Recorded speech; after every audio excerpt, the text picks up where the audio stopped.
Week 7, we are live on YouTube. We are live on TikTok. A lot to break down today. Jarrett, we have cast 3 straight DraftKings lineups. I do have another one for you today. There's a lot of interesting options this week on DraftKings. Feels like maybe the best week for the low-priced, really high-end options this week. So much to break down in this live stream today. Really looking forward to Week 7. We got a lot of bye weeks this week. This is really the time of year where you got to be making the right start sit decisions. You got to be dominating on the bye weeks in fantasy football. I'll pull up my picks against the spread to get us started out. We'll, of course, be answering a lot of start sits throughout this live stream. Thank you all for tuning in. Sam, good morning. Ryan, good morning. Brendan. Let's get to a few questions. Then we will break down a little bit of the slate today. All right, should I start Jacoby Myers or Sutton with Russ out? Yeah, Russ being out. Brett Rypien, I don't even know if I'm saying his name right. Rypien, whatever his pronunciation is, he's not good. I would say he's a step down from Russ, as bad as Russ has been. Though I will say he started one game in his career, and guess who it was against? It was against the Jets, and he beat the Jets. I actually think the Broncos do beat the Jets today, but yeah, definitely a downgrade for Russ, with Russ being out for Sutton and Judy. I definitely would play Myers over Sutton. Jacoby Myers has been a beast. I will say there is some projected rain in the Bears-Pats game, which doesn't give me as much excitement about the passing attack for the Pats or the Bears. But yeah, I still play Jacoby Myers over Sutton this week. Daniel Jones, Mariota, Goff, Jimmy G, Taylor Heineke. Yeah, just a disgusting, absolutely disgusting list of QBs there. I think I'd probably go Mariota myself. I don't trust Jared Goff even coming off the bye this week. So let's start out here, I guess, with the weather. There is a little bit of weather to be aware about today, which is, I think it makes sense just to start here so we don't overlook the weather in our analysis up to this point. And part of the reason I'm even more down on Sutton and Judy, this Broncos-Jets game, there is going to be a tiny bit of wind, not a ton. Actually, the windiest game today, though, is the Lions versus the Cowboys game. It's supposed to be warm in this game, but 19 miles an hour of wind. That's the windiest game of the day. Not so much wind that I'm terrified, though. There's not so much bad weather today overall. Weatherman Sam checking in, letting us know we shouldn't be panicked about any of the weather today. The Lions-Cowboys has the worst weather. The Cowboys are going to run a lot in this game. I still like CeeDee Lamb a lot. I still like Amon-Ra St. Brown a lot. DeAndre Swift out. Surprise inactive from DeAndre Swift. After the bye week, DeAndre Swift is out. That's a really big one.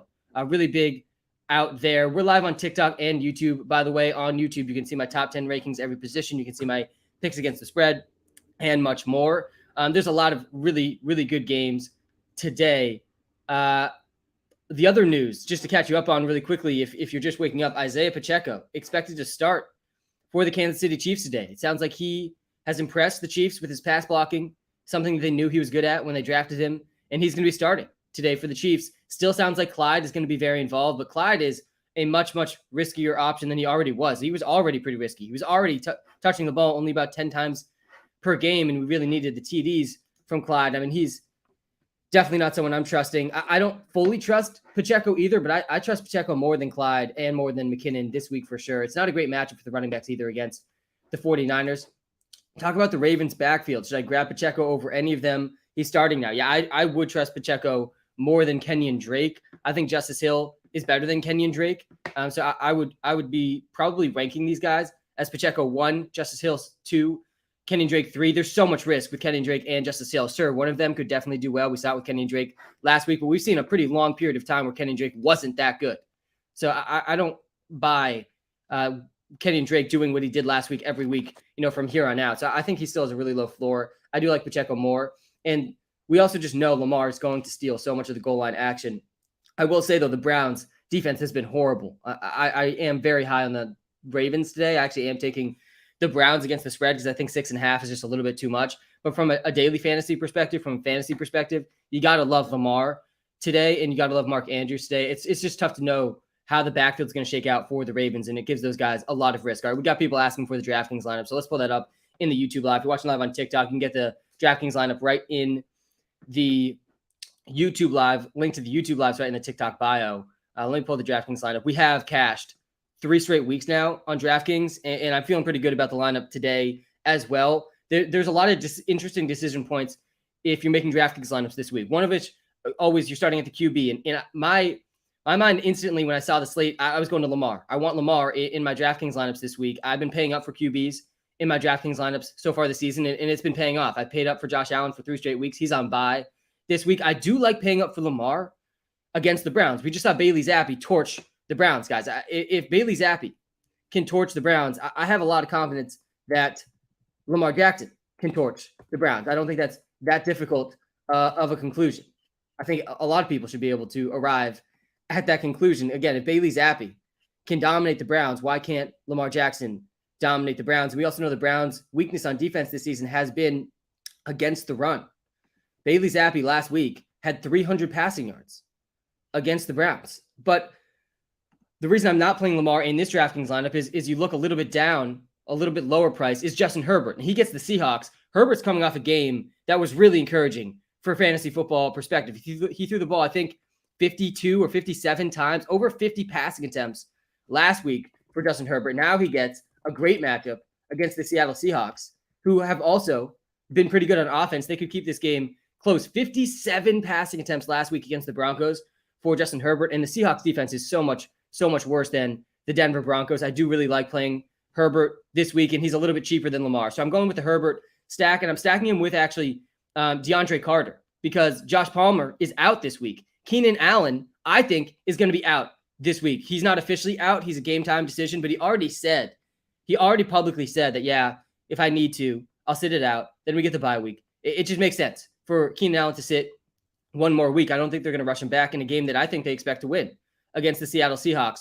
And if Keenan's out, and if Josh Palmer's out, DeAndre Carter, all of a sudden, he's in an every down role, and he's priced below 4,000 on DraftKings. There's a lot of guys priced pretty low this week that I think you could fit into the same type of spot as I am DeAndre Carter in this lineup. I like Nico Collins. I like Terrace Marshall as some really, really cheap guys that are going to be out there basically every single snap today. But since I went with Justin Herbert, I stacked him with DeAndre Carter, and then basically every single other piece of this lineup I feel is pretty close to a lock. We got Dameon Pierce up against Josh Jacobs. I think both those guys are going over 20 touches today. So we lock in 40 plus touches with our 2 running backs. CeeDee Lamb up against Amon-Ra St. Brown. I really like going with both of those guys. I think you need at least one Cowboy in your roster on DraftKings this week. If it's not CeeDee Lamb, I would recommend going with Zeke. If it's not Zeke and you're really trying to get contrarian, I don't hate Tony Pollard either. The Lions have stopped nobody on defense this season. They are coming off the bye, which is a little bit scary, but Dak Prescott's back. CeeDee Lamb pretty clearly going to be the top target for him. I see a really, really high ceiling for him today. I think Amon-Ra St. Brown is going to be the guy that's in the most of my lineups this week, though, because there's no DeAndre Swift all of a sudden for the Lions. That does narrow the target tree for the Lions pretty considerably. Amon-Ra back to full health. I feel like people are a little bit down on Amon-Ra because of his last game, but he was injured in his last game, and now he's back to full health. And we've seen what Amon-Ra can do at full health. I do have Amon-Ra as a top 10 wide receiver this week for fantasy football. Last but not least, I'm going with Chris Godwin. I have Chris Godwin ranked ahead of Mike Evans this week, and Mike Evans is priced 600 above Chris Godwin. So I really like the value there, though I do think Godwin will be a more popular play than Evans because of the price.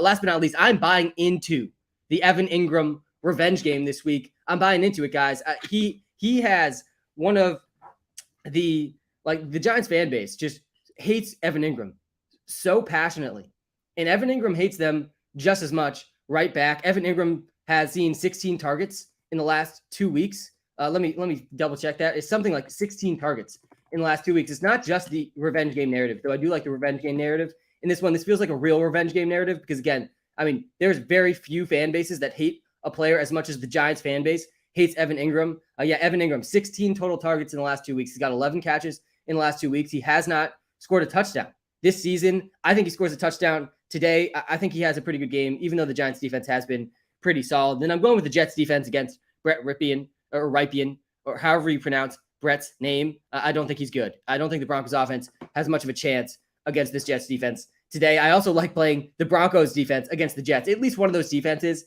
is going to have a huge day. I think the Broncos or the Jets defense. It's going to be a pretty ugly game, in my opinion. I actually think the Broncos could easily win that game. I'm taking the Broncos, I think, against the spread. In that one, it feels like a very Jets thing to do, to bench one of their best receivers in this game after he requests a trade and then lose after really being on a good streak. This feels like a Jets implosion week to me. Isaiah Pacheco, Michelle, or Jeff Wilson, bro,